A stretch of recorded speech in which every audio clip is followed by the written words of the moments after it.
dar o nosso start aqui. Eu vou Opa. apresentar você formalmente. Beleza. Deixa eu procurar aqui a minha cola aqui.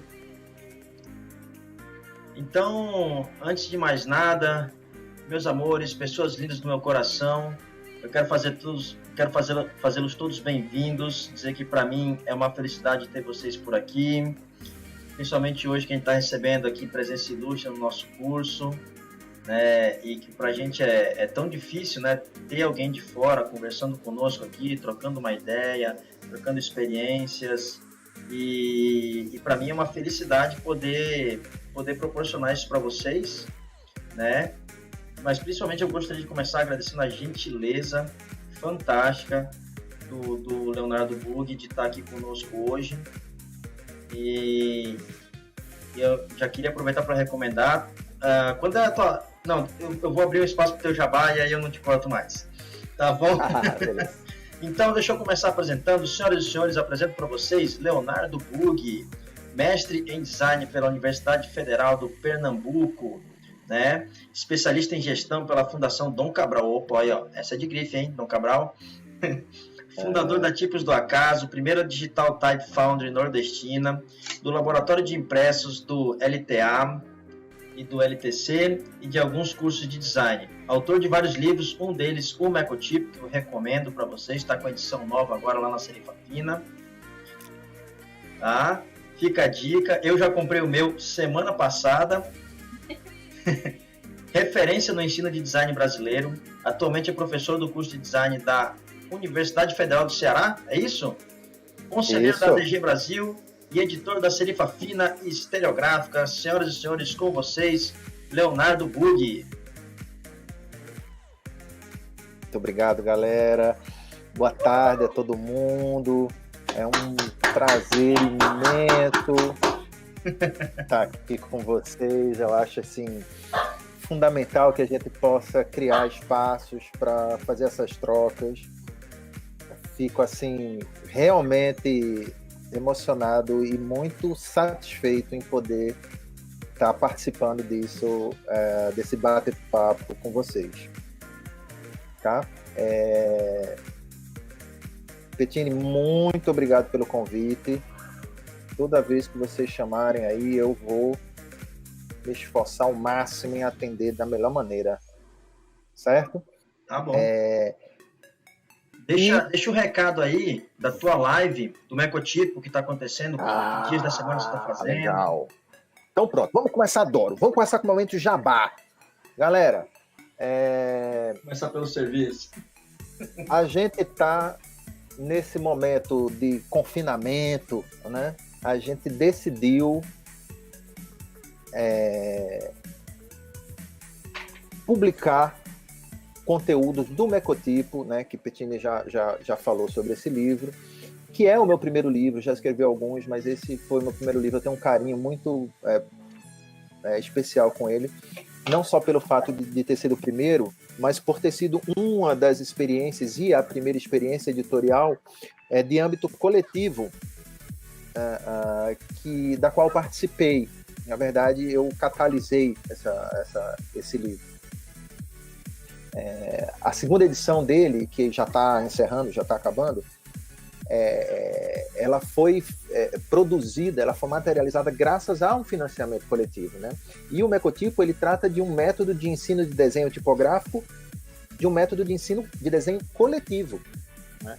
Então, assim, esse é um aspecto que eu tenho abraçado na minha atuação como designer nas últimas décadas. Então, fico, assim, muito... Na verdade, não é nem né, mas a palavra não sei se é essa, mas assim, circunstancialmente foi muito natural para mim, nesse momento de confinamento, começar a compartilhar esse conteúdo com as pessoas, né?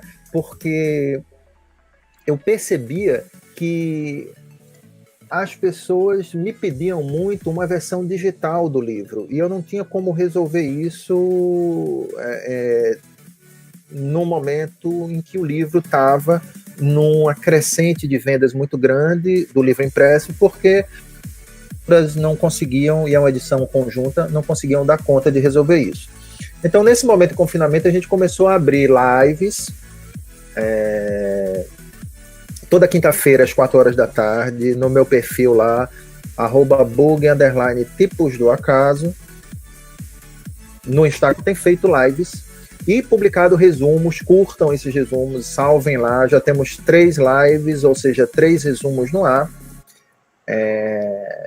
E pronto, é isso aí. E lá a gente vai promover mais coisas e vai fazer mais histórias. Só queria também lembrar que agora, sexta-feira, tá? Então, quinta-feira a gente tem uma live nova do Mecotipo, né? No meu perfil. E no perfil da ADG Brasil, na sexta-feira agora dessa semana, acho que deve ser por volta de 1 hora da tarde, de Brasília,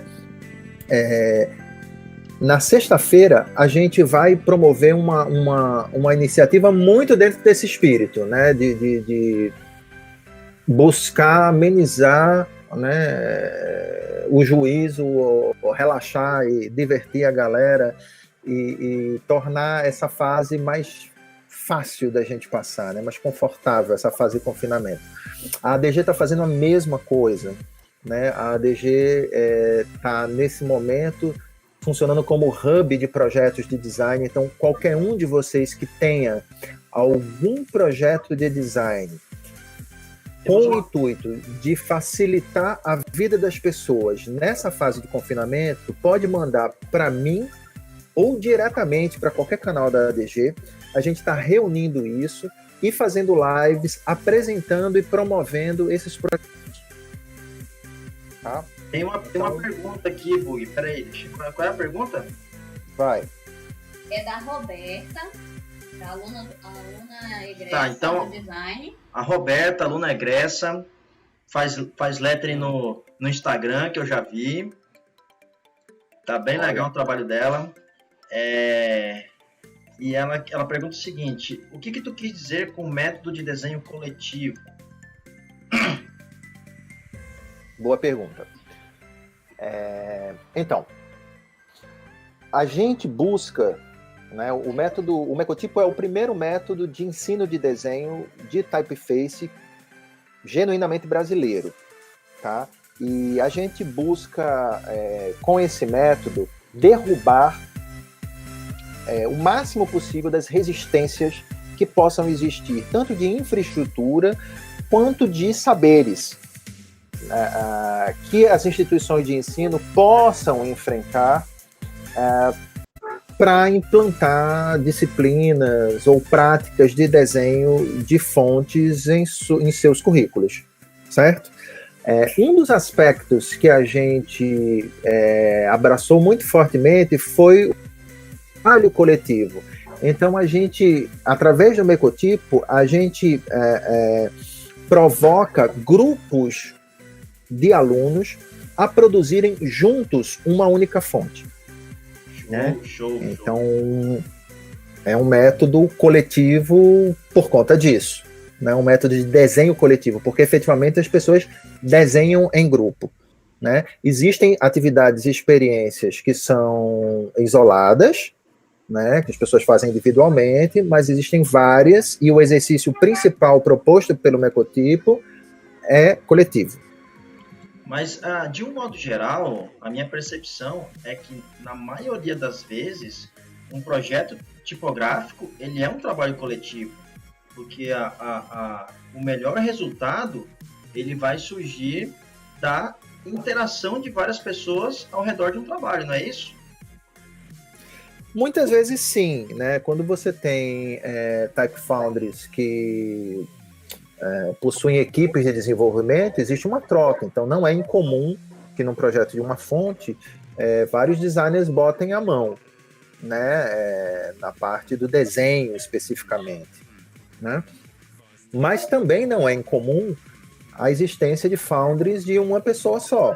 Sim. Né? Onde você tem um trabalho solitário desde o desenho até a finalização, geração e audição dos arquivos, né? Auditoria, perdão, dos arquivos. Então, isso é relativo. Agora, é claro que uma vez que você bota esse desenho para o mundo, você passa a ter, né, um retorno, um feedback, enfim, das mais diversas origens possíveis, né? Deixa eu te fazer uma pergunta aqui antes da gente começar a tua apresentação. Na semana passada, na tua live do Mecotipo, tu estava falando das linhas, das principais linhas, né, no desenho de um tipo. E aí eu te pergunto o seguinte, quem perdeu essa live, tem alguma maneira de assistir ela de novo em alguma outra plataforma? Ixi. Ou perdeu já era? Não. Perdeu já era. Deixa eu te explicar por quê. Isso é uma primeira experiência que a gente está fazendo com o conteúdo do Mecotipo, tá? Esse conteúdo, ele ainda, né, eu tenho um domínio, mas não total desse conteúdo, né? Esse conteúdo ainda está, né, em contrato com as editoras. Apesar da gente ter uma relação muito íntima com as editoras, o livro está aí, está vendendo, né? A versão impressa, né? Então, eu estou lançando esses pequenos drops, que são os resumos, e estou deixando isso nessas lives, porque eu sei que ela dura 24 horas no ar. Então, você consegue assistir a aula até, né, a sexta-feira. O horário de transmissão dela, tu consegue assistir a live, né? Então, o que a gente está fazendo com isso? Eu consigo ainda resguardar para que esse final desse contingente impresso se esgote, e essa publicação, ela precisa disso porque ela não vende em nenhum outro lugar. Ela só vende nos sites das editoras. Tá? Ela não tem uma viabilidade econômica de chegar numa prateleira de uma livraria na tua cidade, por exemplo. Entendi. Tá? Então, não consigo, a gente não conseguiu, né, fazer isso. E isso é uma característica de várias publicações, retomando um pouco daquele papo pré-início do nosso bate-papo sobre typeface, é uma característica que tem acontecido com recorrência no mercado editorial brasileiro. Tá? Então, a ideia é a gente criar, no meu perfil, chegar a uma comunidade de pessoas interessadas em conteúdos de letterpress, de typeface design, de lettering, ou mesmo de caligrafia, enfim, que a gente consiga juntos, dentro dessa ideia, mais uma vez, do coletivo, viabilizar produtos específicos. Então, por exemplo, eu queria ter essas aulas, né? Eu queria assistir essas aulas de Mecotipo juntos. Então, pronto, eu preciso entender que existe um custo para isso. Esse mundo poliano de achar que não tem custo, não rola. Sempre tem um custo para isso, né? Então, assim, como é que a gente consegue minimizar ao máximo esse custo? Então, se eu chego, por exemplo, a um contingente real de 10, 15 mil seguidores, tá? Eu tenho efetivamente um grupo de 10% que vão bancar uma publicação de aulas disso, ou uma versão de e-book desse livro. Consigo, né? Porque são 1.000 pessoas, 1.500 pessoas. Com 1.500 pessoas, eu consigo, a um custo muito baixo, fazer isso. Então, por exemplo, se eu não consigo ter um impresso, eu consigo ter um e-book que vai me custar, sei lá, 5, 6 reais a cópia. As pessoas conseguem financiar isso.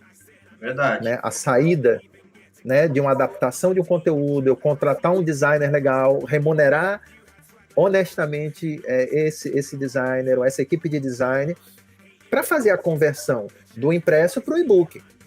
Né? E aí, olha só, é legal que a galera que está ouvindo já comece a entender como é que é o pensamento, que o design gráfico ele não para só, ele não existe só na frente do computador. Para ele fazer sentido, ele tem que fazer parte de um modelo de negócio, que é justamente isso que você está falando agora. Você cria uma comunidade através de uma produção de um conteúdo que é interessante para essa comunidade. Então, na verdade, o que a gente fala de mais moderno hoje em dia é que não se tem mais um público-alvo, mas se tem, na verdade, uma audiência porque público-alvo a gente corre atrás, a audiência vem atrás de você, a audiência vem por causa do conteúdo, e o conteúdo é a base para a geração de um modelo de negócio, que aí pode ser, quem gosta, eu particularmente gosto muito do livro impresso, né, o cheiro, né, de abrir e sentir cheiro de gráfica, né? Tá doido, eu sou um cafungador de livro louco. Mas, por outro lado, tem a praticidade da gente produzir um e-book, e a gente sabe que produzir um e-book não é só pegar o PDF e botar numa plataforma de EPUB, né?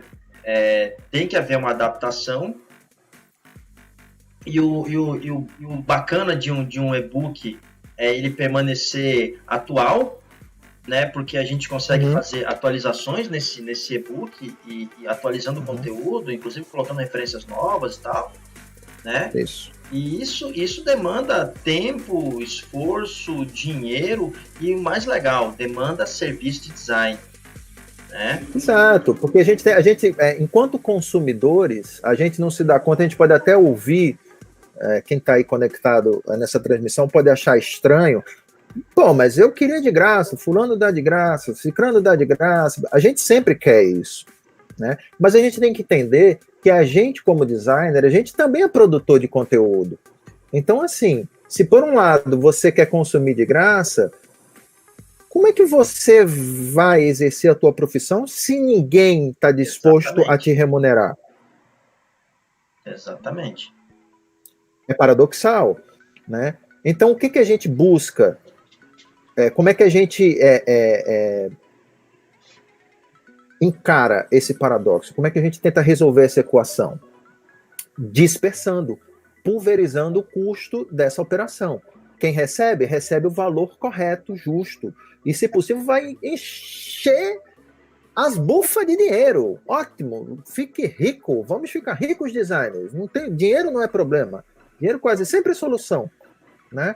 Mas quem paga pouco. Esse é o modelo de negócios que a internet está professando hoje em dia, né? Eu pulverizo. Então, para isso, eu vou precisar ter uma base grande de pessoas que estejam dispostos a pagar um valor que, de repente, não vai ser uns 70 pratas por um livro, mas vai ser R$7 por um e-book, entende? Então, assim, a gente tem pensado nisso, né? Não é nada certo ainda, esses valores não são fechados, eu não tenho nenhum produto exato. Eu penso que, possivelmente, a gente possa ou ter aulas do Mecotipo, mas numa versão Cid Moreira, um audiobook, né? Bug Moreira do Mecotipo, coisa linda, entendeu?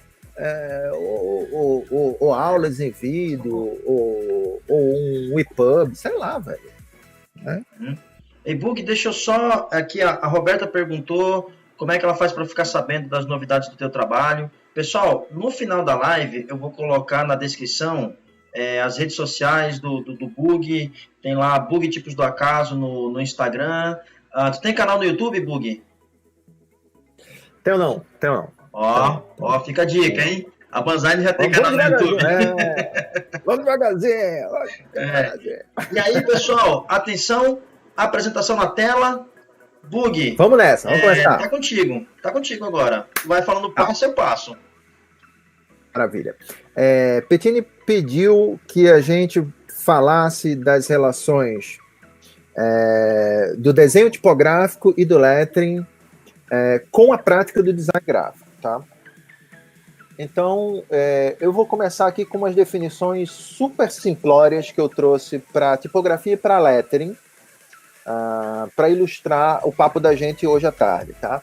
Então, apesar de compartilharem aspectos do projeto de letras, tipografia e lettering são práticas diferentes, que não devem ser confundidas.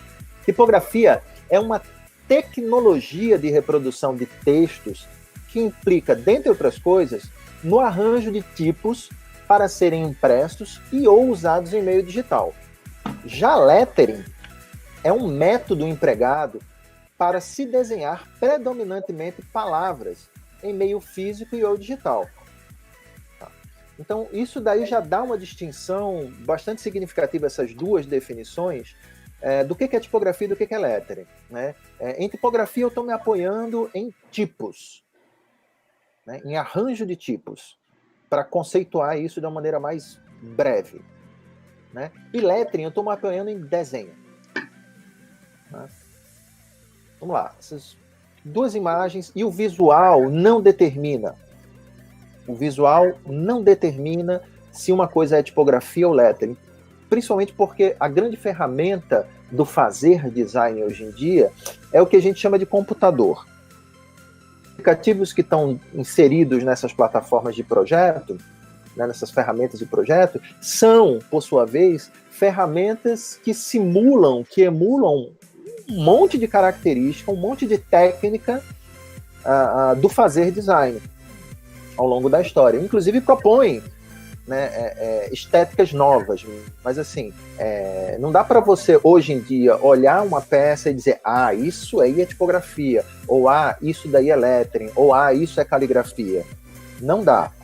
Essencialmente o que diferencia tipografia de lettering é esse aspecto do arranjo dos tipos, ou seja, existe um certo ânimo dentro dessa tecnologia de reprodução de informação que permite com que você digite no teclado uma letra A e saia no teu aplicativo um A, né? Digite um B e sai um B, digite um C e sai um C, né? E que depois você possa trocar essa ordem facilmente e rearranjar com muita facilidade esses sinais gráficos, que inclusive podem ser desenhos, porque existem os dingbats, né? Aquelas fontes como os wingdings, que são tipografia, né? São ornamentos tipográficos, importantes para a composição de páginas e tudo. Então, essa primeira imagem e essa segunda imagem, elas que eu trago aqui, essa primeira de tipografia, que tem esse aqua e esse typography, e essa segunda que tem esse lettering for design e não sei o quê, né, a gente pode, eu trago como provocação para que a gente não se engane, porque esse segundo slide, que tem esses letterings, eles claramente são desenhados, né? Mas quem prova que eles foram desenhados efetivamente, né? Que eles ali não fazem parte de uma fonte que eu posso digitar e que tem essa aparência. Inclusive, porque hoje existe tecnologia tipográfica para isso acontecer. Se você me permite fazer uma contribuição, existe uma fonte que ela é baseada na Geórgia, a FFF TUSD, que ela é como se fosse uma Geórgia, mas como se fosse um rascunho da Geórgia, né? E ela tem esse aspecto bastante artesanal, como se fosse um desenho mesmo, mas ela é uma fonte, ela é um programa de computador, né? Uhum. Pois é, então assim, a aparência efetivamente não é algo determinante, né? Porque hoje, como eu disse, né, a nossa plataforma de trabalho, a nossa grande ferramenta, simula basicamente a aparência de tudo, né? Então, o conceito do que é um tipo é muito importante da gente ter em mente. A palavra tipo, ela é derivada do grego typos, e significa cunho, molde, sinal, marca ou modelo, né? E o que a gente tem hoje, a gente usa para fazer design, na verdade são uma série de metáforas, né, de outras ferramentas que a gente usava pré-computação gráfica para fazer design, né? Então, a tipografia que você usa hoje no teu computador, desde um Word, a um Rhino, um 3D Studio Max, a um Photoshop, né, ela ainda se baseia na lógica dos tipos móveis, né? Só que você não tem mais essa tridimensionalidade do tipo. O tipo agora ele é bidimensional, né? Então, quando você olha essa foto de um bloco de metal, ele é muito importante para você entender o que é o tipo, efetivamente, né? Porque a gente não vê mais essa parte do bloco, mas em certa medida ele está lá no computador. A gente não vê, mas está lá. Mal comparando, se você pegar aqui a base do tipo, a base desse bloquinho que tem, de metal, que tem um S aí no slide que a gente está mostrando, da base ao topo, isso é a altura do corpo do tipo. É isso que você modifica quando você altera o tamanho de um tipo de 9 pontos para 10, ou para 3, ou para 24, e assim por diante, nos teus softwares. Seja qual for esse software. Você mexe nessa altura. E percebam que no caso desse S aí, que é um S maiúsculo, você observa abaixo do desenho desse S maiúsculo um espaço vazio. E esse espaço vazio está contido na altura do tipo. E se você pegar um ponto final desse mesmo corpo, ou seja, que tem essa mesma altura de corpo, que é essa medida dessa face onde está o desenho, desse bloco aí de metal, você vai perceber que vai ter muito espaço vazio acima. Porque o ponto final ele fica alinhado abaixo dos tipos, né? Uhum. Na parte inferior. Então vai ter um espação branco em cima. Né? E os dois possuem uma altura de corpo. Né? Então quando você digita uma linha de texto no Word e inconscientemente você seleciona essa linha, você vê que fica uma em volta desse bloco de texto. Aquilo dali, mal comparando, seria uma marcação da altura do corpo do tipo, ou pelo menos algo próximo disso, do tipo de metal. Uhum. Né? Porque aquilo é uma metáfora do metal. Tá? Então, assim, no processo tipográfico de impressão, o tipo é o paralelepípedo de metal fundido ou de madeira, de qualquer outro material, que era usado para ser entintado e imprimir o papel ou qualquer outro suporte, mas, ou seja, para transferir o desenho da letra, né, ou do número, ou do sinal de pontuação, enfim, de qualquer caractere que fizesse parte daquele conjunto, né, passasse para o texto. E o objetivo maior disso era reproduzir texto, reproduzir informação. A gente fala muito de tipografia porque a gente é nativo do design, mas todo o resto do mundo, todas as outras práticas, todas as outras profissões falam de imprensa. Né? Gutenberg inventou a imprensa. É verdade. Né? E a imprensa é uma tecnologia, é um sistema extremamente complexo de reprodução de informação, de reprodução de texto. Né? E que, inclusive, assim, então, a grosso modo, é nada mais é do que um carimbão feito de letras, né? Exatamente. É um sistema de você produzir carimbos e ajuntá-los, organizá-los para reproduzir texto e depois reutilizá-los. Essa é a grande sacada, você reutiliza. Porque antes dele, você pega as impressões tabulares e os textos eram feitos também com essa lógica de carimbo, só que eram carimbos não articuláveis. Você esculpia numa placa de madeira ou qualquer outro material, você esculpia o texto, letra por letra. E daí você só usava para imprimir aquele texto daquele jeito. Inclusive, e não reutilizava. A discussão histórica que há, que aí o pessoal fala, é porque o nosso ensino ele é eurocentrista, mas quem inventou a imprensa de verdade foram os chineses e tal. Mas os chineses, eles não fizeram os tipos móveis, né? Eles eram tipos feitos de madeira e era uma coisa fixa, não é isso? Não, eles até tinham o exercício dessas peças articuladas, sim. Tá? Os chineses tinham isso. Qual é o grande problema que aí traz isso para o Ocidente? Né? A escrita ideográfica, ela implica em milhares de ideogramas. Né? Então, você gerenciar isso na impressão é muito difícil. Hoje é muito difícil. Naquele tempo era... Então, assim, foi uma invenção genial, mas que não se prestava para aquele sistema de escrita. Né? Então a gente percebe no Oriente um desenvolvimento da caligrafia de uma maneira muito mais brilhante do que no Ocidente, em termos de timeline, né? Muito antes, né? Isso não evolui tão bem, porque é um problema gerencial mesmo. Os caras falam, pô, é tão trabalhoso fazer que é melhor você botar um monte de escriba copiando. Uma coisa que o Ocidente fez durante muito tempo. Né? Mas para o Oriente, isso... Né? Exato, para o Oriente isso não fazia muito sentido e os caras mataram isso. Então, assim, a Europa, a gente tem uma falsa ideia de que o mundo antigo, o mundo medieval e o mundo renascentista, né, não se falava. A gente acha só que, assim, no final do Renascimento é que o mundo se conectou e que começou a se falar. Isso não é verdade. O mundo se fala desde a antiguidade, o mundo inteiro se fala desde a antiguidade. Então, assim, a invenção da imprensa atribuída ao Gutenberg, que era um intelectual, uma pessoa culta e tudo, que morava numa região que era uma rota de peregrinação, né, passava muitas pessoas de culturas diferentes passavam ali. Esse cara certamente ele tinha noção da impressão tabular, ele tinha noção da fundição, uma noção familiar da fundição do metal, enfim.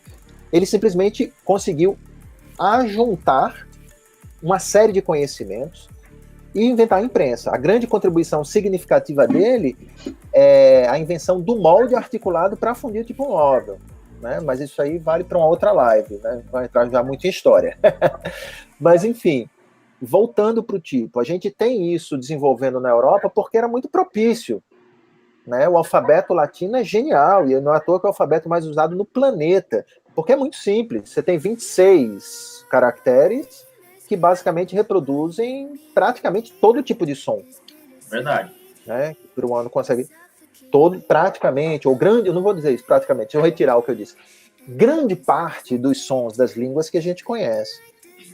Né? Você consegue reproduzir o som de incontáveis línguas, inclusive do chinês, usando caracteres do alfabeto latino, por exemplo.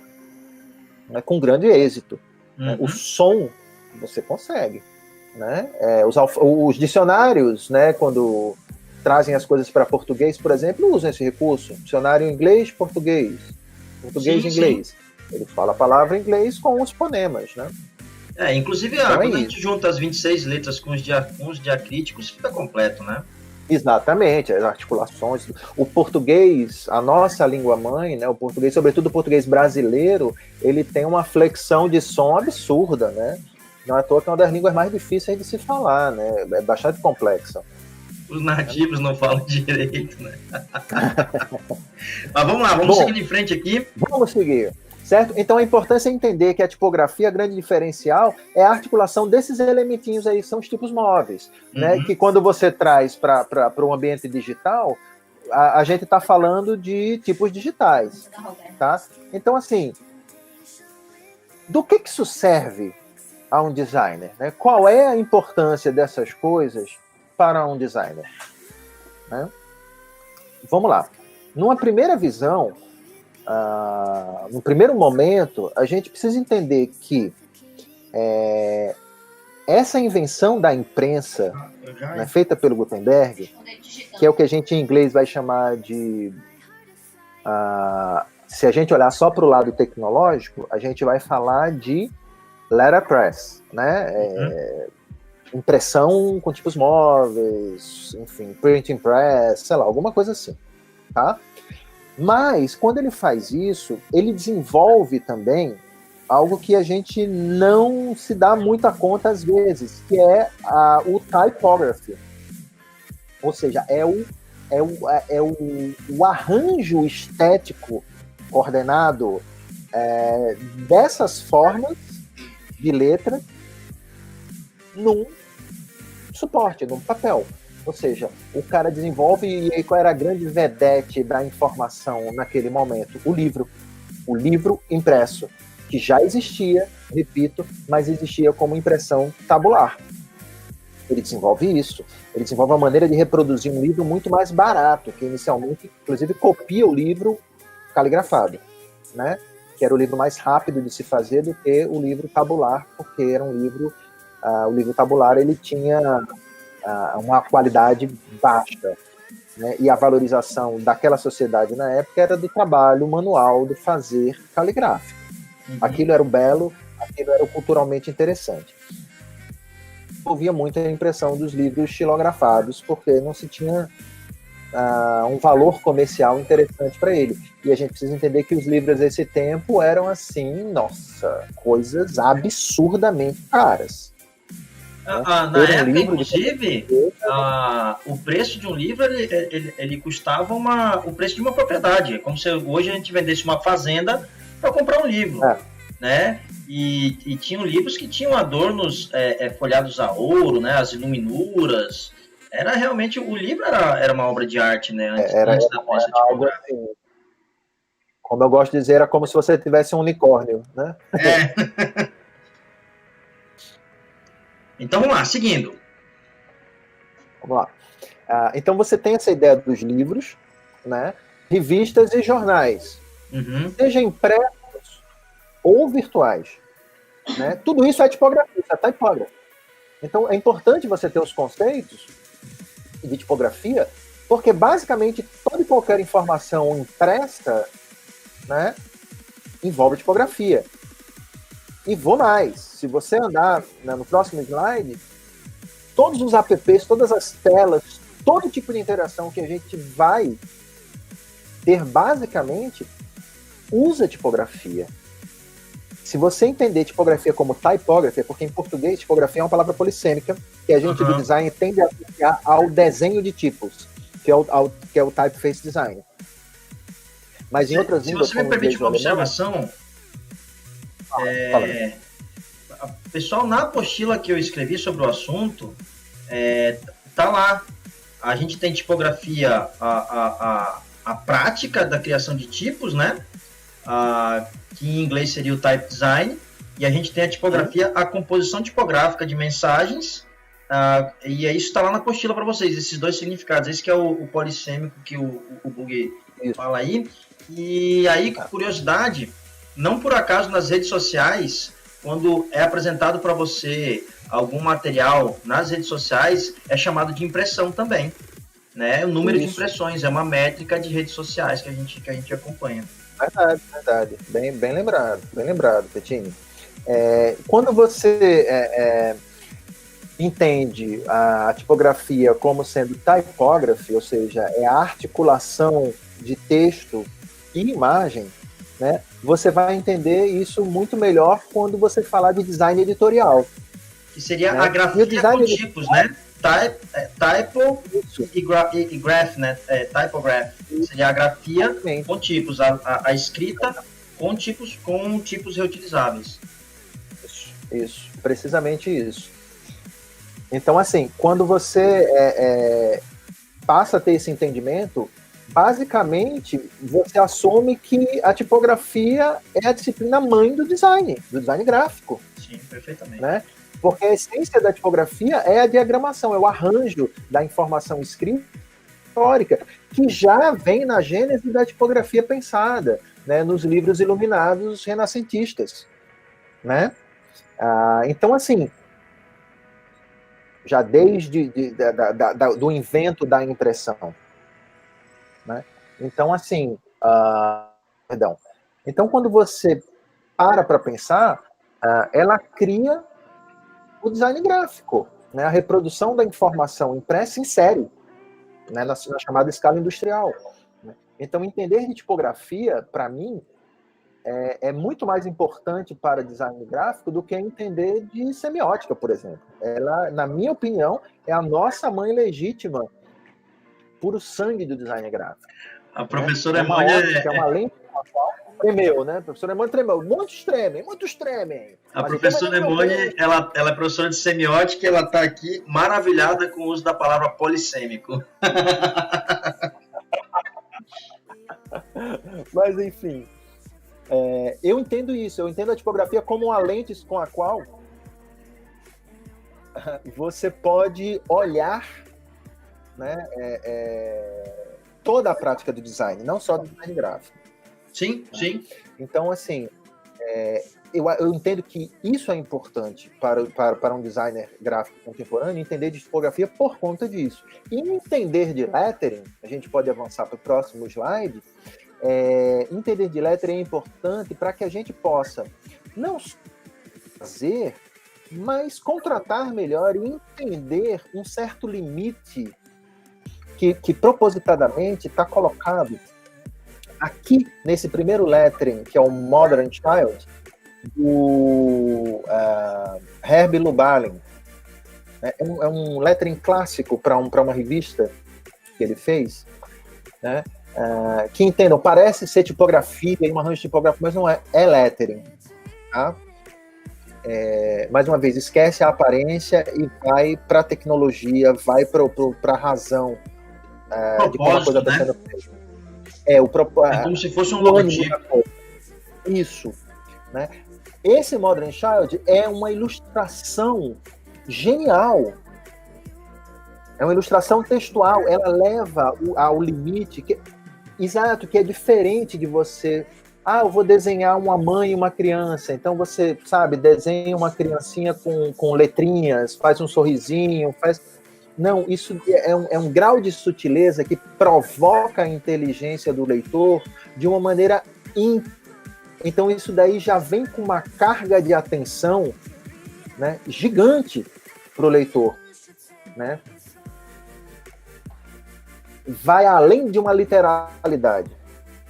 Então, trabalhar com lettering te permite, por exemplo, evocar esse tipo de trabalho, né? Assim como quando você olha para essa composição do lado, né, colorida da cerveja Sol e tudo, feita pelo queridão amigo Jackson Alves, o Jackson você começa... Hein?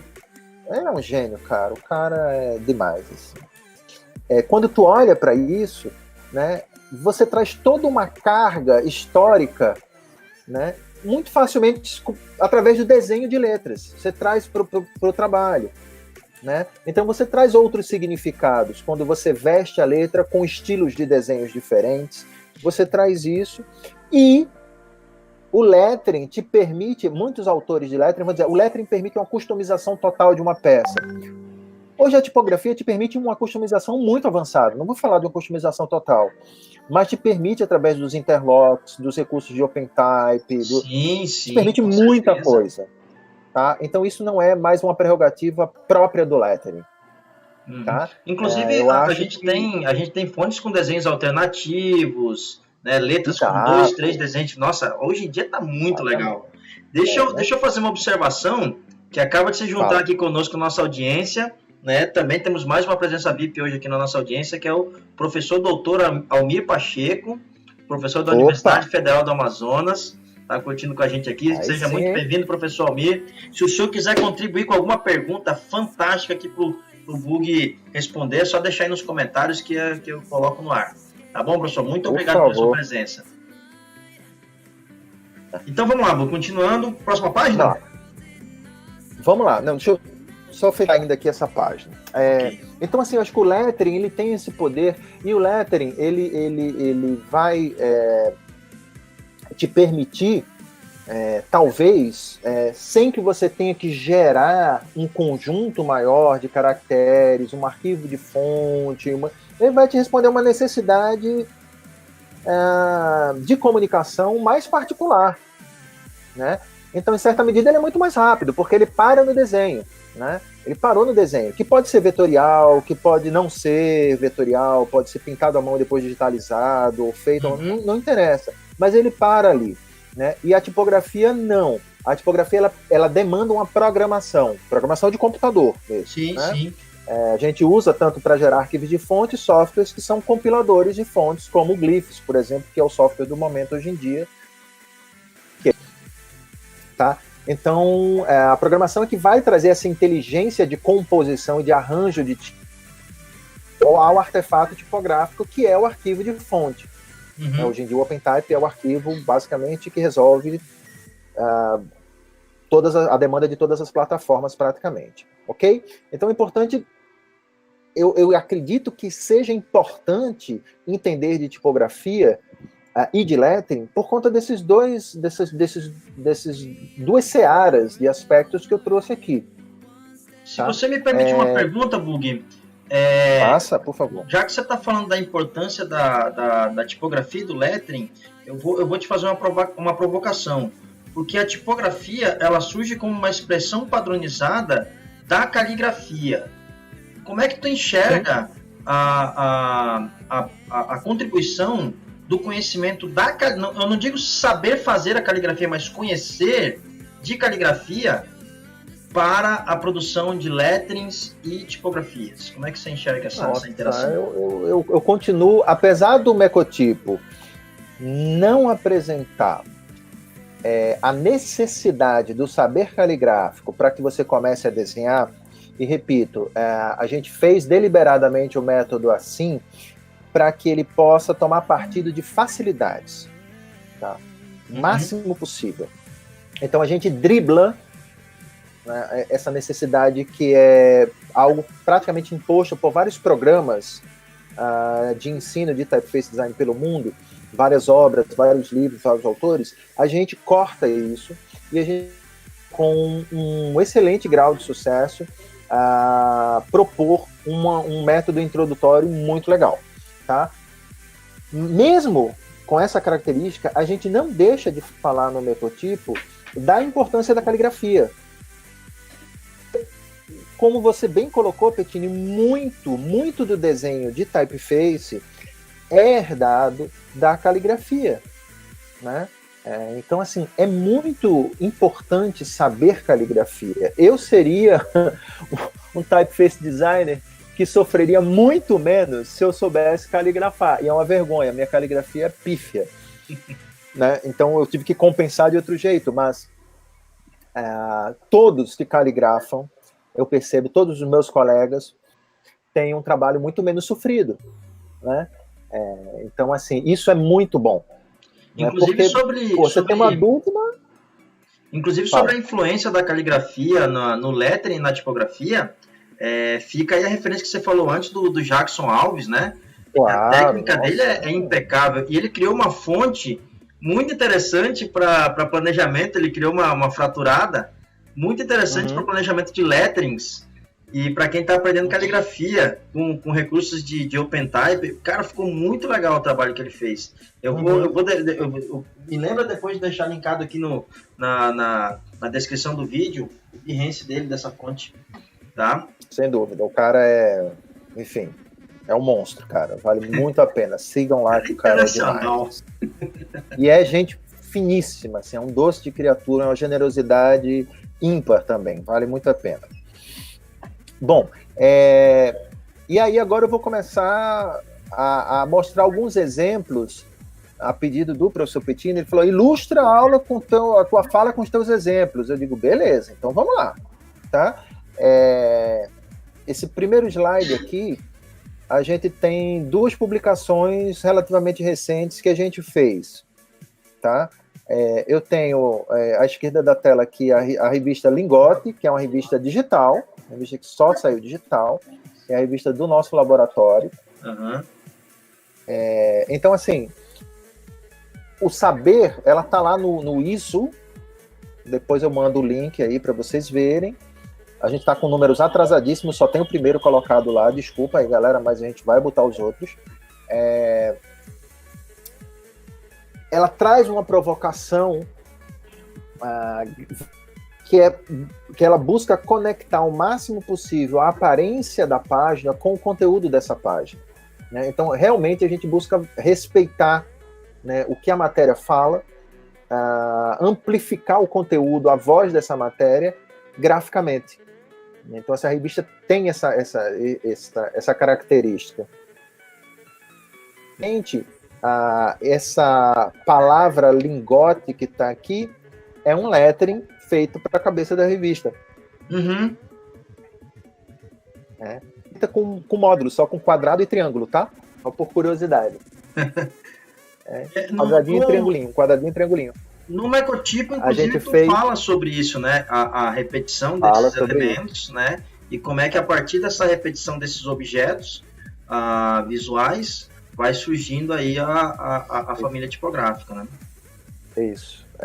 Esse lettering foi feito dessa forma, né? E curiosamente a gente fez isso num board magnético que a gente tem lá no laboratório. A gente tem um quadro de metal e a gente usa quadradinhos e triângulos de manta magnética para poder fazer esses exercícios.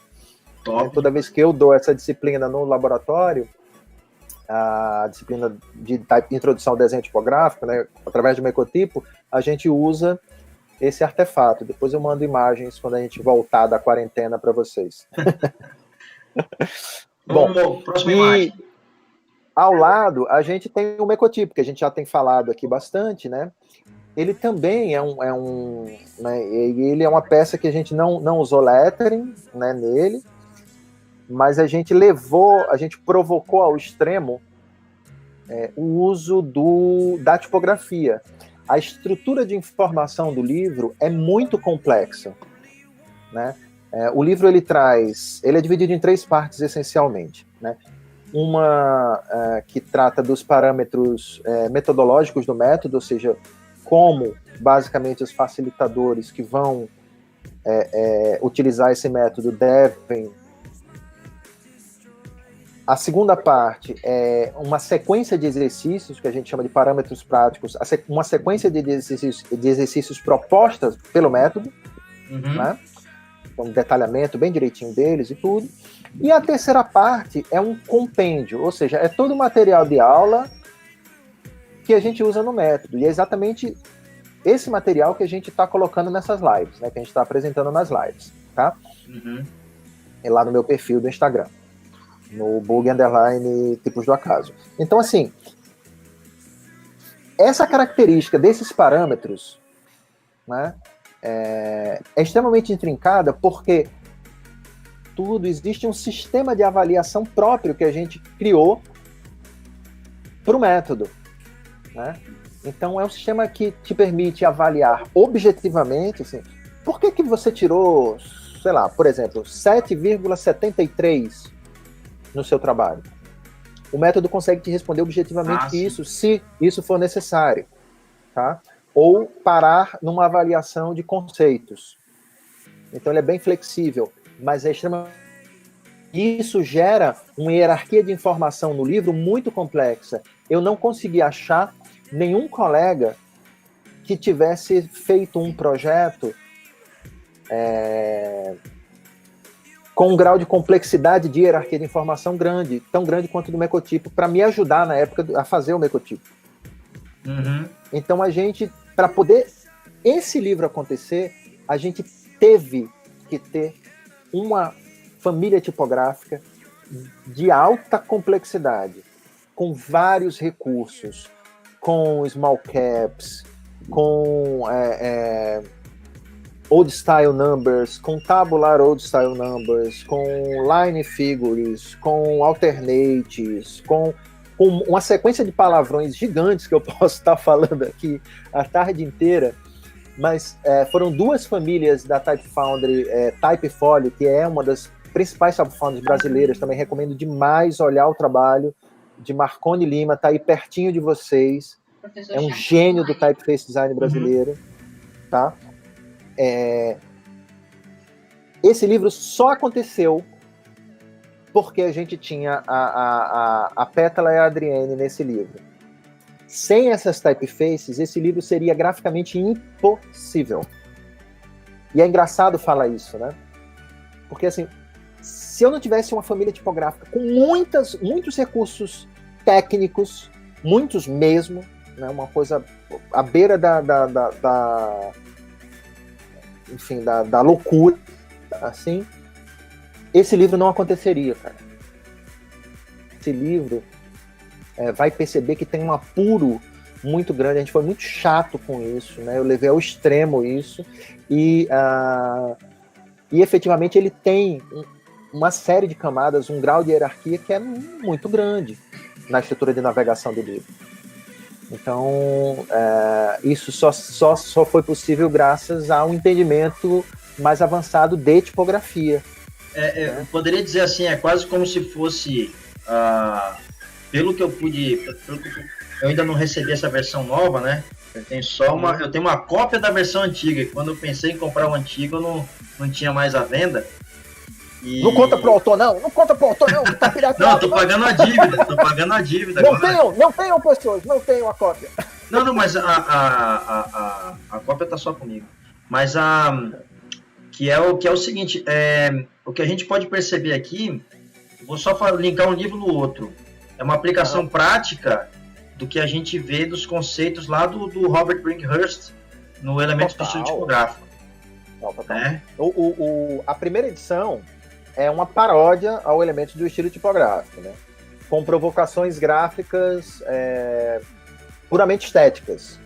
Tá? E era muito dentro da época, daquele meu momento de design e tudo. Essa O primeiro, nova eu edição... percebi que ele é bem experimental, né? O primeiro ele tem uma vibe bastante experimental. Essa nova edição, a gente também precisava ter oh meu Deus, olhem para mim, né? Um fator, venha cá meu nego, venha cá minha nega, no objeto, né? Não à toa ele usa duas tintas de impressão, né? E o rosa, esse pink que ele tem, é fluorescente, você pode botar lá nos negros que ele vai brilhar, certo? Uma coisa linda. Mas ele precisava ser editorialmente muito sofisticado para dar conta da estrutura sem os problemas de navegação que o primeiro tem. O primeiro tem problemas de navegação, a gente abraçou isso na proposta do projeto, mas esse a gente não queria mais isso, não era mais esse tempo. Ele precisava ser vistoso graficamente para ele poder se vender sozinho, mas ele precisava dar conta desse sistema que cresceu muito, né? A primeira para a segunda edição, você sai, por exemplo, de 4 exercícios na primeira edição do livro para 16 no segundo. Nossa! Tá? Então é um salto brutal de um para outro. Então deixa eu só precisava, aproveitar do ponto de vista da informação, ter isso. Aproveitar para fazer um adendo. Pessoal, lembra quando eu falo que dentro de um projeto editorial, o projeto editorial é uma coisa muito complexa, porque a gente tem nele um projeto de identidade visual, a gente tem nele um projeto de design de interação. Quando o Bug ele fala de navegação, é de tu conseguir encontrar com facilidade as coisas no livro sem ter que folhear página a página. É isso que ele quer dizer quando ele fala assim, o primeiro livro tinha problemas de navegação, que às vezes ficava um pouco difícil encontrar uma informação específica dentro dele, né? E um bom livro, ele te ajuda a navegar através da informação, porque a função do livro é facilitar o consumo da informação, né? Deixar mais agradável, mais prazeroso e mais fácil o consumo de uma informação. E aí entra aí tanto a parte de identidade visual, como é que eu caracterizo o livro, qual é o visual dele, ele é marcante pelo quê? Como é que o tipo brilha no escuro, tem um O na capa, né? Tem ali, acho que é magenta, né, que tu usou ali. Oi? Na capa ali foi magenta que você usou a cor? Eu não te falei, eu sou daltônico. Ah, tá. É um Pantone fluorescente, cara. Não é um magenta. E... todo rosa que tiver, a outra cor que tiver além do preto, é um Pantone fluorescente. Olha, então já tem uma cor específica e tudo isso vai compor a identidade visual. Isso é o projeto de identidade visual do livro, que ele surge antes mesmo do design editorial, acredito, não? Sim, certamente. E aí, o design editorial, ele recebe nele um pensamento de design de interação, quando a gente pensa como é que eu vou facilitar a navegação desse livro e o consumo dessa informação, né? Não só uma composição visual agradável, mas também fácil de usar. E ainda mais um livro como esse, que é um livro técnico, ele não é um romance, né? Exato. Então, como ele não é uma prosa, ele não é um romance, ele demanda uma estrutura de navegação muito mais eficiente, né? Porque é um livro que provavelmente é um livro de consulta, muitas vezes. Exatamente. Também. Então você precisa conseguir navegar muito bem por ele, né? Uma outra coisa que eu precisava falar, eu não posso deixar passar,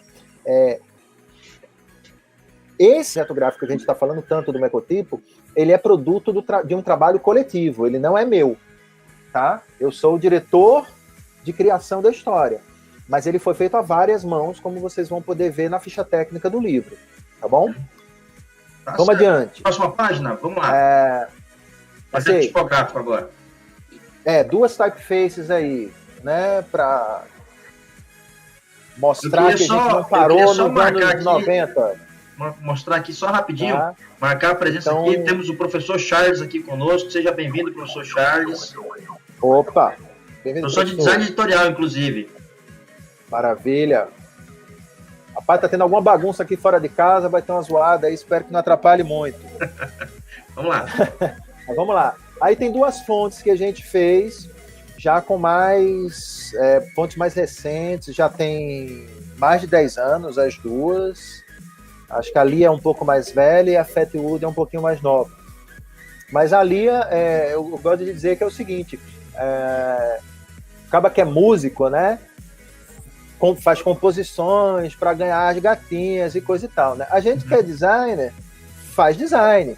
né? E quem é typeface designer faz fonte. Então essa fonte eu fiz para o convite de casamento com a minha esposa. Leva o nome dela, né? Então é a Lia. E a Fatwood é uma outra fonte que aí eu fiz para atender uma necessidade específica de um primeiro material para o LTA, quando a gente criou o LTA.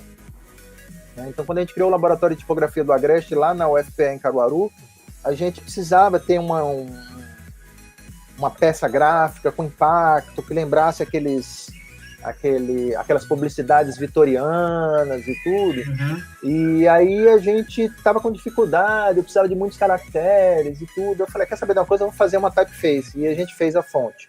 Ela tem bem aquela pegada, né, que o pessoal falava dos tipos monstruosos, né, do final do século XIX. Exatamente, é exatamente isso. Ela tem essa cara, né? Ela tem umas coisas mal feitas de propósito, né? SS é meio cabeçudo, meio esquisitão, exatamente para embarcar no estilo da época. Exatamente. Né? Então ela é deliberadamente estudada para evocar esse espírito.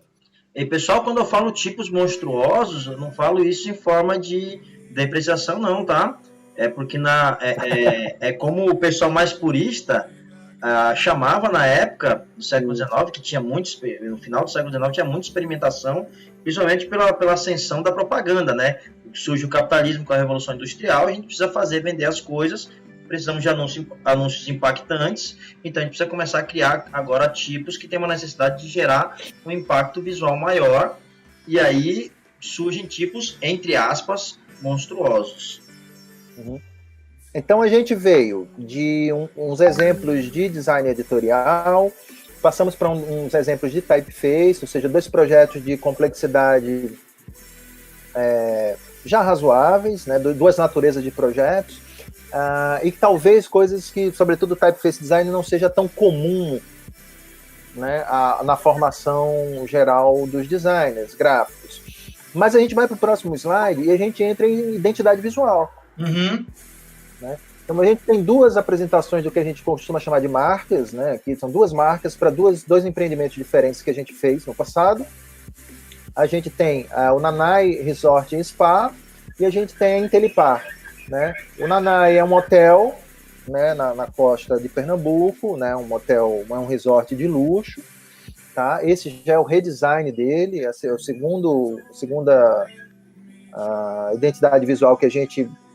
segundo trabalho de identidade visual que a gente fez para essa mesma empresa. Fizemos o primeiro quando ele abriu.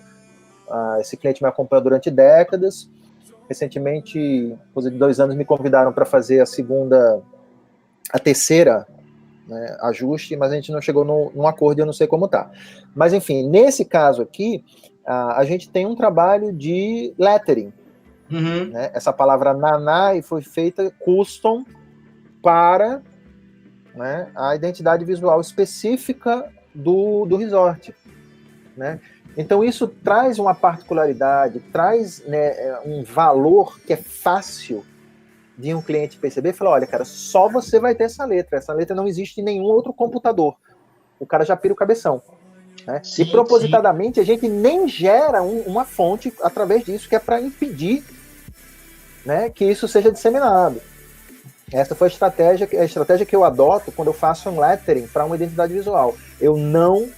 Propositadamente, eu apresento uma resistência muito grande a fazer uma fonte para ela. Isso já aconteceu, mas eu apresento muita resistência, que é exatamente para preservar o aspecto único daquela forma, daquela palavra, né, daquele tipograma que a gente cria para um cliente específico.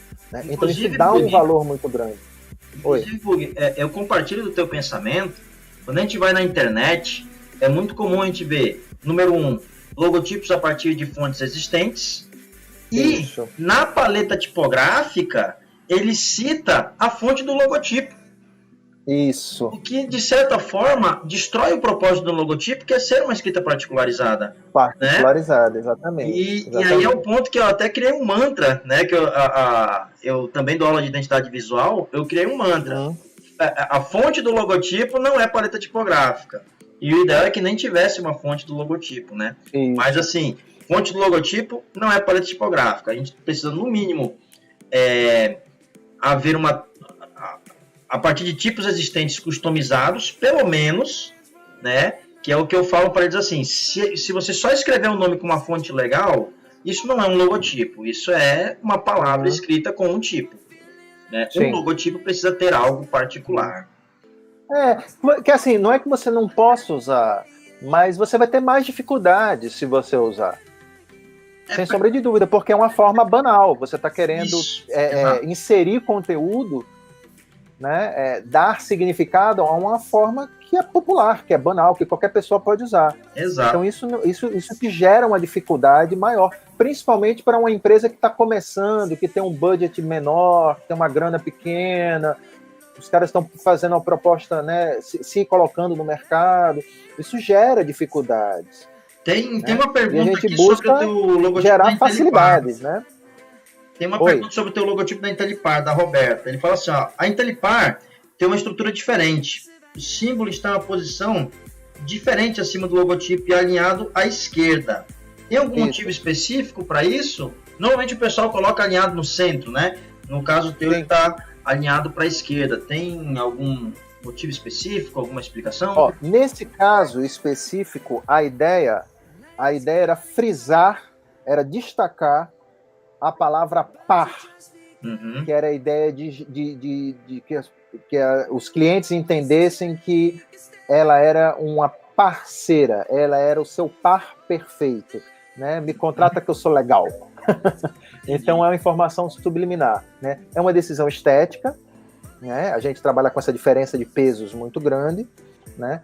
Mas aí também, pelo fato da gente ter trabalhado com um typeface design muito particular, né? A gente ter desenhado para ela especificamente esse lettering para Intelipar, a gente conseguiu também trazer uma letra, né, da palavra e transformar isso num sinal gráfico, nesse bloco pesado de dados que lembra um chip de informação, que lembra um monte de coisa, que, em certa medida, sugere, né, algo cíclico, e pesado, forte, sólido, mas, em certa medida, com o movimento. Então, é uma empresa de tecnologia... É um símbolo bastante monolítico, né? Assim, tem... Isso, exatamente. Todas elas eu trouxe em cor preto, neutro aqui, para dar uma neutralizada, tá? Então, pra gente focar no lettering, tá? Então, mas essa particularmente tem um tratamento para tela bem, bem sofisticado, bem cheio de parafernálias e tal e tudo. Mas, entendam, são soluções que a gente consegue trazer para os nossos clientes através do conhecimento do desenho de letras. Né? Então, apesar disso daqui parecer ser tipografia, são trabalhos de lettering. A palavra Nanai não existe, tá? Em nenhuma fonte, a palavra Intelipar tampouco vai existir em nenhuma fonte tipográfica que você vai procurar no YouTube, ou no MyFonts, ou por aí. Não tem. Assim, só para complementando isso que você falou, para o pessoal entender um pouquinho mais, pessoal, vocês têm que lembrar que princípios de design gráfico, eles existem em tudo que está relacionado ao design gráfico. Então, quando a gente fala do princípio da repetição, ele acontece nos elementos de um logotipo. Então, essa curva que a gente vê no símbolo, ali na base do I, ela vai estar no I, no N, no T, na descendente do P, na haste do R. Então, isso é um princípio de repetição que é o que cria a personalidade e a identidade desse logotipo. Tá? Então, por isso que aparenta ser uma tipografia, porque tem esses elementos comuns que estão em vários lugares do logotipo, mas que, na verdade, eles são incomuns em relação ao restante do universo. E uma coisa que é possível também, gente, mas eu não consigo desenhar do zero, eu estou inseguro de desenhar do zero. Estuda um pouco o desenho de typeface design, que ele serve para o lettering, ele serve para uma série de coisas. Né? Tem uma pergunta para você. E aí você pode customizar uma palavra composta com a tipografia pré-existente. E aí trazer essa particularidade, né, que o professor Pettini estava falando, que era importante, trazer para o teu trabalho. Né? Ofertar isso para o teu cliente, sem necessariamente ele ter que ser feita do zero, né? Então, assim, isso é possível de se fazer. Assim como também é possível, com um pouco mais de conhecimento, você fazer como algumas identidades visuais fazem, de pegar uma fonte, um arquivo de fonte comum, e dar uma particularizada nela. Por exemplo, a segunda identidade visual da Oi, né, a primeira, perdão, da Oi, que não é essa que está agora aí no ar, aquela que usava o balãozinho amarelo e tal e tudo, usava uma typeface que era na sua paleta de apoio tipográfica, que era a Orator. Mas a Oi não usava qualquer Orator, ela só usava caixas altas com espaçamento específico. Então ela pegou a Orator e fez a Orator Oi. A equipe de design customizou a typeface Orator para as necessidades do cliente Oi. Isso também é possível, também é legal, também legal do ponto de vista jurídico, tá? E também traz uma particularidade para o seu cliente. Eu já fui contratado para fazer inúmeros projetos dessa natureza para vários clientes. Tá? Tem uma pergunta do internauta. Nossa, parece 50 anos de idade, né? Pergunta do internauta. Perguntar se você já chegou a fazer uma tipografia ou um lettering para um HQ. Para um HQ, você já fez não, ainda não. Tipo? Já recebi propostas, mas nunca consegui nos fechar. Tá? Nunca consegui fechar. Vamos para a próxima imagem? Mais duas identidades visuais aí. A Panotipo, que é uma marca de projetos que envolvem tecido, peças mais aconchegantes, fofinho, bonitinho, cuti-cuti, nhonhonhon, tá? Mas para designers, né? Mas eram produtos de tecido essencialmente, né? Desde necessaires a toys, enfim. Tá? Lettering específico para ela, né? Assim como o sinalzinho gráfico aí, trouxe, do passarinho bonitinho, e os outros também. E a gente tem a We Baby, também aí foi um lettering específico feito para uma empresa que vendia artigos infantis e tudo. É um e-commerce. Deixa eu te perguntar uma coisa da We Baby. Quando a gente desenha um tipo para texto, a gente precisa fazer certas nas junções dos traços, né? A gente precisa fazer, se eu não estou enganado, intraps, o nome. Sim, para alguns projetos. Para resolver ali a questão de ficar um pouco mais pesado nesses encontros. Tu chegou a utilizar isso nesse We Baby? Ela tem alguns momentos, mas a gente preferiu esses laços aqui do W e do B, a gente preferiu manter esses pontos pesadões mesmo, tá? Então a gente não fez isso, mas você observa isso sim nas junções das curvas, sobretudo nas partes inferiores, né, do A com o B minúsculo, isso tudo foi feito sim. Deixa eu tentar dar um zoom aqui para explicar para o pessoal aqui. Deixa eu dar um zoom aqui. Pessoal, quando eu falo aqui, ó, porque num pensamento puramente geométrico, aqui seria um círculo perfeito. Só que para que haja um equilíbrio visual, né, não fique pontos mais pesados que os outros, são necessários fazer pequenos ajustes, tá? Que que às vezes olhando um pouco mais de perto, falar, é que nem o pessoal do G do Google, né? O pessoal desenhou o G do Google errado, ele não é circular. É porque se ele fosse circular, ele ia ficar bem feio, né? Bem desequilibrado. Vamos para a próxima. Assista as lives de bug. Vamos pro próximo. Aí o próximo a gente já tem vamos dizer, trabalhos que são mais espetaculosos, digamos, né? A gente gasta mais recursos gráficos, né? Aqui à esquerda a gente tem uma marca para uma luteria, né?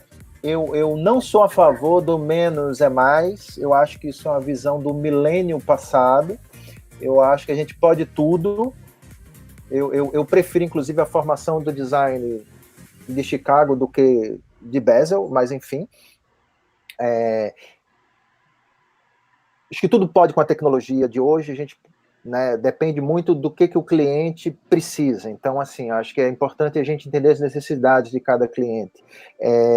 Esse é um luthier de Serrana, interior de São Paulo, um amigo querido, um baixista de uma banda massa, inclusive da Lésio, e ele começou a fabricar instrumentos, ele começou a produzir guitar boxes, e ele precisava de identidade visual que tivesse a ver com essa essência dele, né?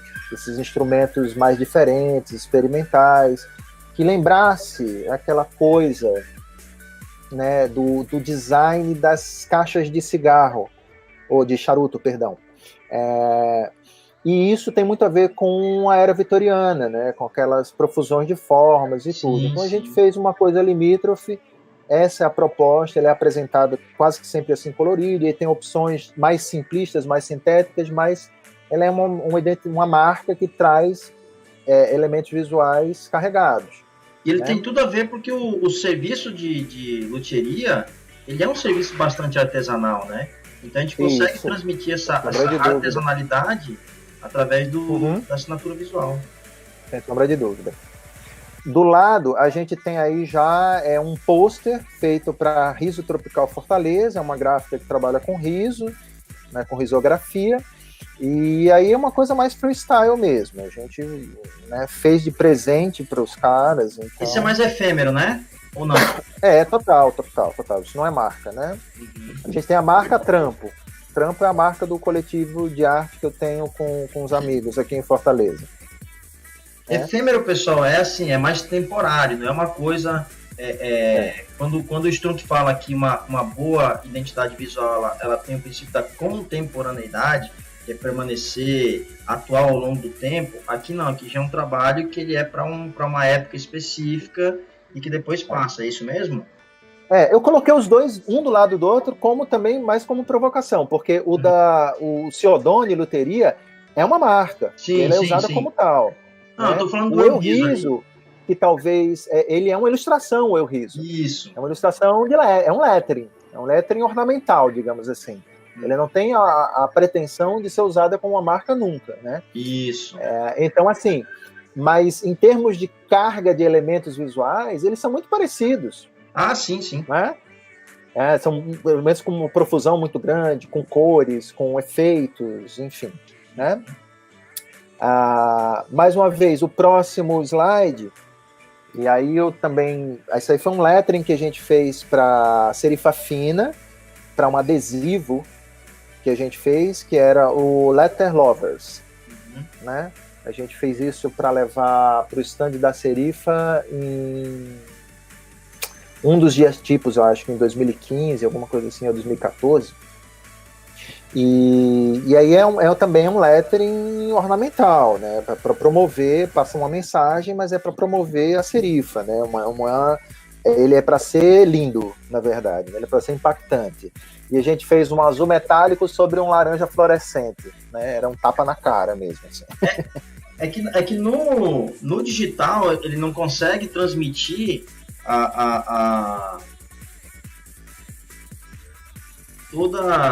todo o impacto que seria ele impresso, né? Sem sombra de dúvida. O azul metálico com laranja dá um efeito bastante psicodélico até, né? A ideia era exatamente isso, né? E a marca da Serifa também é um projeto nosso, né? A marca Serifa Fina também é um projeto nosso. É uma pergunta interessante, Pug. Na sua opinião, se tu for aqui, futurologia, exercício de futurologia, qual é o futuro da tipografia e do design tipográfico daqui para frente? Principalmente levando em consideração aquele lance que você falou da mudança do paradigma do livro, né? E das certeza que quer que eu responda? Vamos fazer uma outra live, não, disso? Tá bom. Vamos lá. Tá aí, Matheus. Fica a dica para uma outra live. Tem muita coisa para falar sobre isso. A gente devia fazer um podcast, sabia?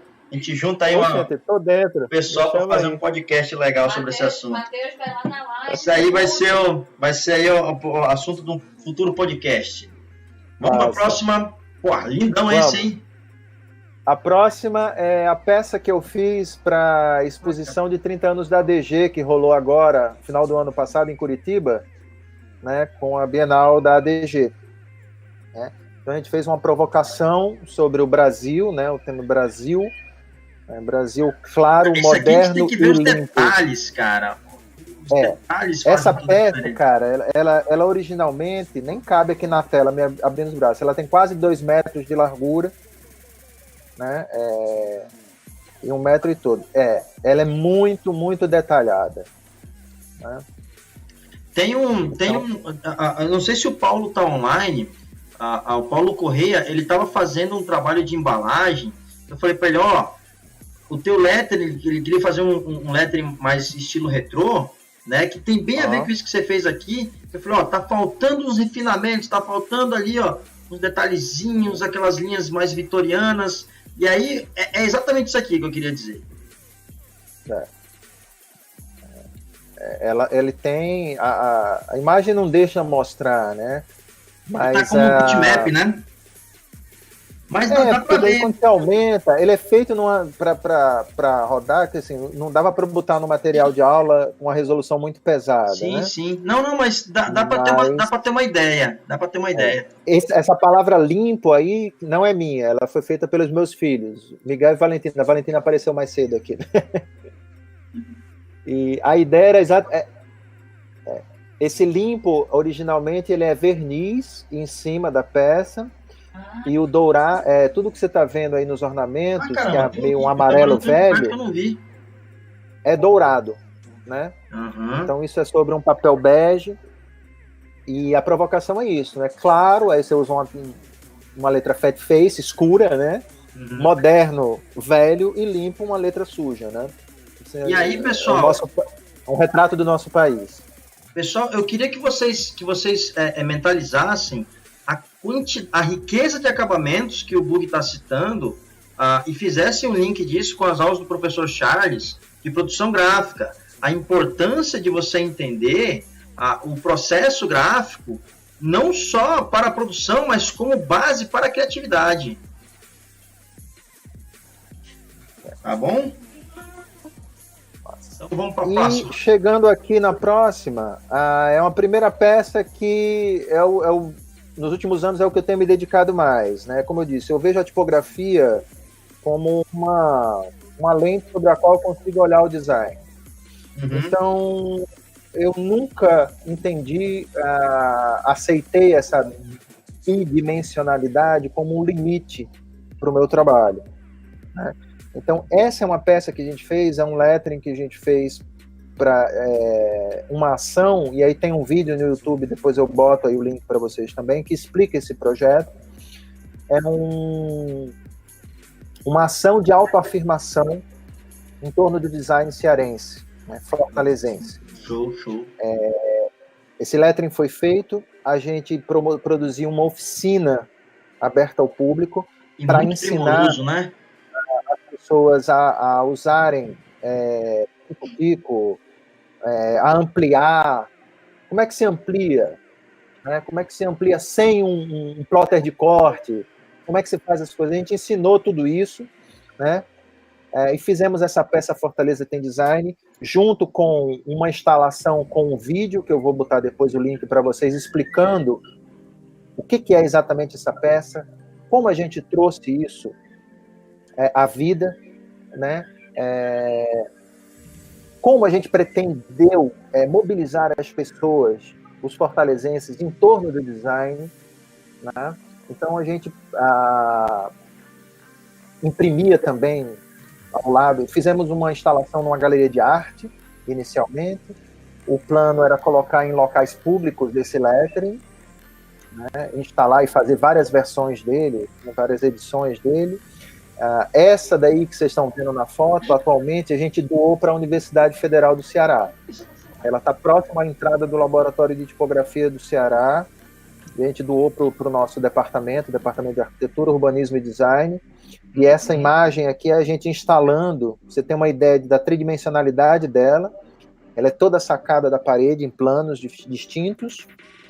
Embaixo aqui tem uma atividade da galera fazendo essas letras em MDF, né, MDF naval, recortando, lixando, né, e aqui a gente aplicando. É um projeto muito, muito bacana, me deixa muito, muito feliz. E aí, pessoal, olha só, quando eu apresento para vocês a definição do que é design gráfico, e a gente fala que o designer gráfico trabalha com suportes analógicos e digitais e tridimensionais, né?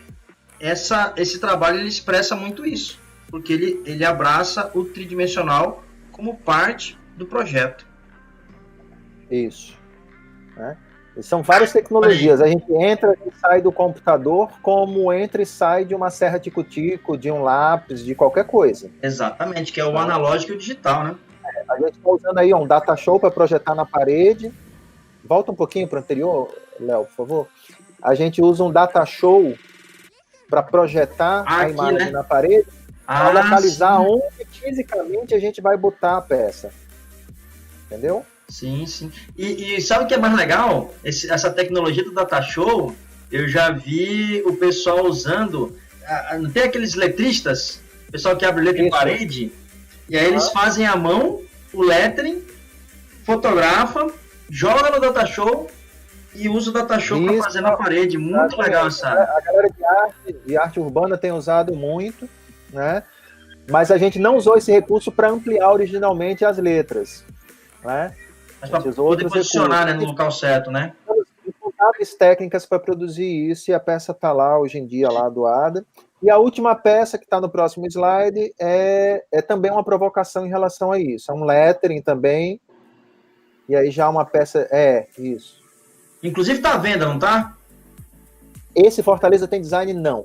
Não, o Rever. Esse é o último, o Rever tá. É uma peça seriada, são 30 unidades, né? Se entrar lá no meu perfil bug_tipos do acaso, você consegue ver. O Rever... Quem quiser comprar, ainda consegue comprar? Consegue, ainda tem. Eu tenho, acho que 3 unidades dele, eu acho. Ainda tenho 3 unidades dele. Então manda depois mensagem para mim que eu confirmo, tá? É uma escultura pequena, né, que aí já vem com um híbrido de design, de arte, de tudo, como o projeto anterior, né, e alguns outros, né, que a gente mostrou aqui, que busca provocar as pessoas, né? É um pedido, na verdade, não sei se nem é pedido mesmo, é uma vontade que eu tenho de que as pessoas revejam seus conceitos, né? Então, depois da eleição do nosso atual presidente, eu fiquei, como vários colegas, bastante incomodado com a nossa população, na verdade, né? Eu acho que, efetivamente, a gente precisa rever um monte de coisa enquanto cidadão, enquanto ser humano, enfim. De todos os lados, tá? Eu acho que toda a população, né? O processo que nos levou a essa atual situação que a gente está é um processo, foi muito rápido, na minha opinião, e muito brutal, né? Eu não vejo na política partidária do nosso país hoje razão ou correção em ninguém, em nenhum dos lados. Então, acho urgente que a gente reveja os nossos posicionamentos como um todo. Então, sim. Essa peça fala disso. Inclusive, grupo de família é uma maravilha para essas coisas, né? É uma delícia. E houve uma discussão lá, pessoas defendendo, pessoas contra o atual governo, e eu até intervi, eu acho que vai bem dentro do que você está falando. Eu intervi da seguinte forma, eu falei, nós, enquanto eleitores, a nossa função não é defender ninguém. A nossa função é o tempo todo criticar para que as coisas saiam melhores. A direita e a esquerda. A nossa função como eleitor é estar aqui para dizer, isso aqui não está legal, queremos melhor. Eu acho que é por aí. É como cidadão, né, cabe bem, né, nessa ideia de rever, né? A gente parar de jogar, de ser clubista, de pensar em política como futebol. O meu time ganhou, o teu perdeu. Mas muito mais do que, estamos aqui pelo bom jogo. A torcida quer jogo. Exatamente. E jogo bem jogado. Então essa peça propõe isso, né? Então é uma peça que usa marcenaria e fabricação 3D, né? A gente tem tanto o recorte eletrônico de MDF para as letras. As letras foram desenhadas por mim, não são uma fonte pré-existente, né? Então, a gente desenhou o outline, a letra que está dentro, sacada, e a letra que está fora. Inclusive a perna do R é bem característica, né? Isso, é bem particular. Tem mais alguma coisa? E é isso aí. Cara, Bug, eu vou te falar, que coisa prazerosa. Nós estamos aqui já quase 2 horas batendo papo e parece que nós começamos ainda. Pô, cara. Cara, super fantástico. Obrigado. Já tá escuro aqui, né? Vocês já quase não estão me vendo aqui. Eu tô só pela luz do monitor. Deixa eu ver se eu consigo colocar a gente na tela aqui, que acabou a bateria aqui da câmera. Para nós finalizarmos aqui. Rapidinho. Estamos trabalhando para...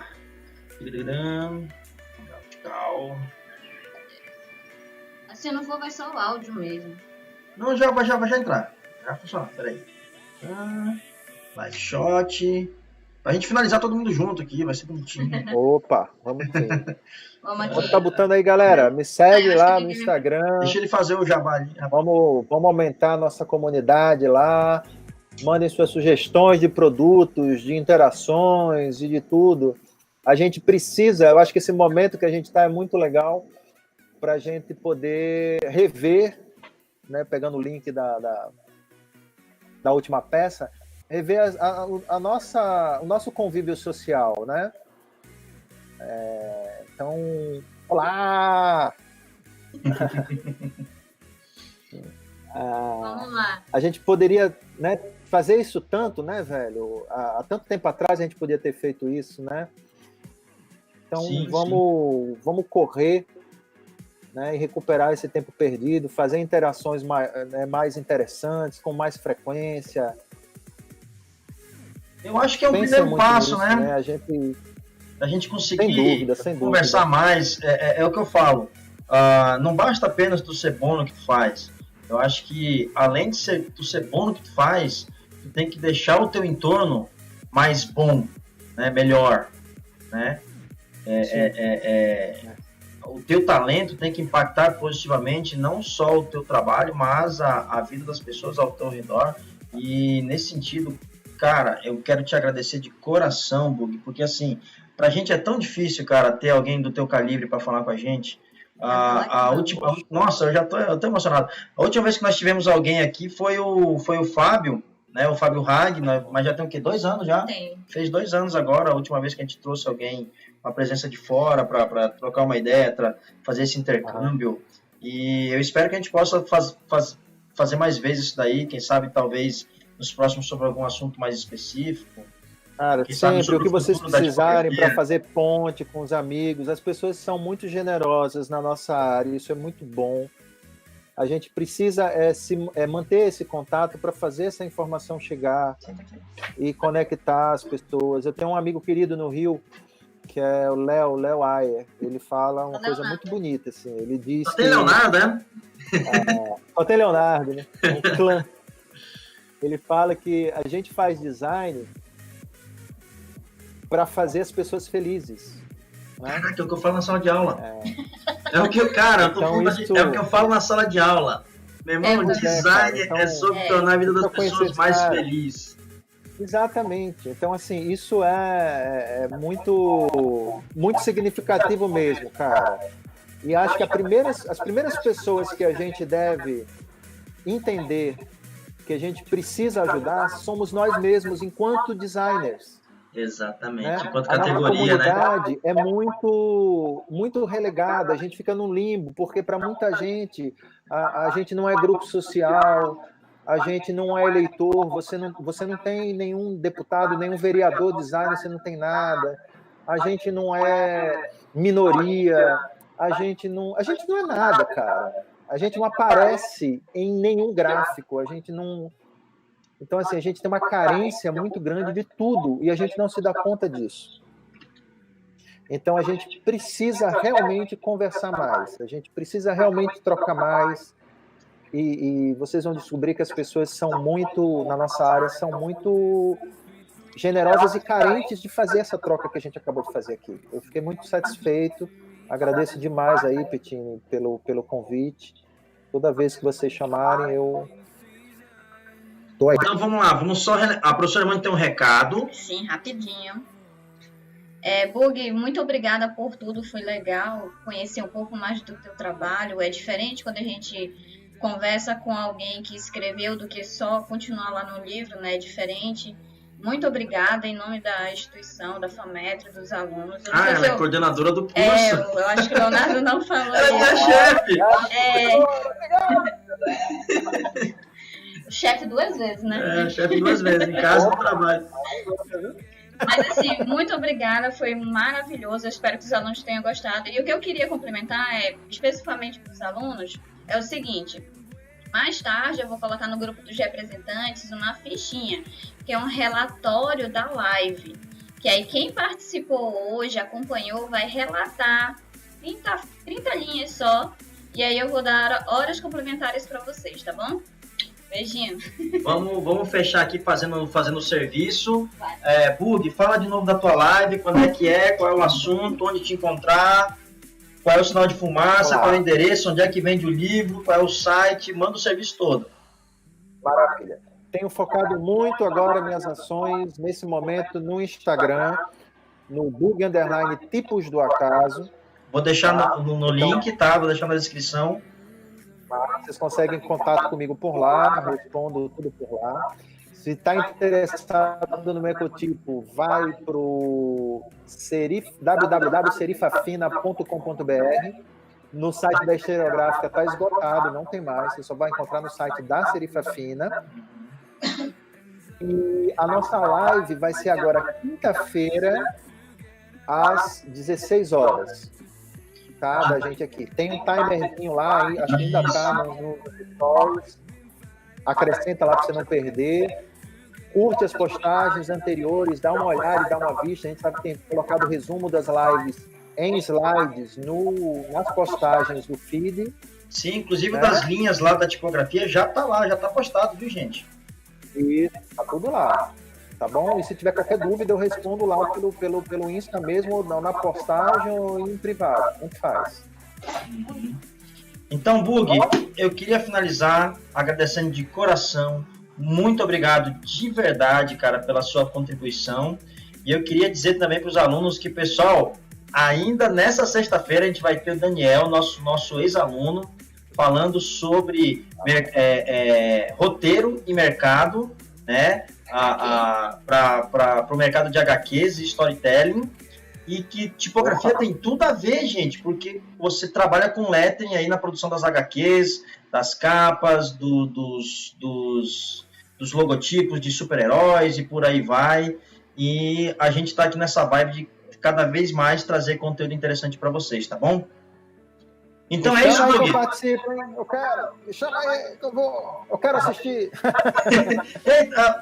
Fica em casa, hein, galera? Não sai não, meu irmão. Fica em casa, miséria. Não vai sair, não. Fica em casa. Então, olha só. Essa live ela vai estar disponível no YouTube, tá? Já aproveita, curte, se inscreve no canal da Bonsai. Vai estar no canal do curso também, tá? É que nós íamos fazer pelo canal do curso, só que nós tivemos um problema de autenticação. Se inscreve segue o nosso Instagram, FAMETRODG, para ficar sabendo da próxima live. Vai ter o timerzinho também lá, para você não perder, tá bom? E, pessoal, vamos ficando por aqui. Muito obrigado pela presença de todos vocês e até a próxima. Obrigado, Bug. Tchau, gente. Galera, Um abraço.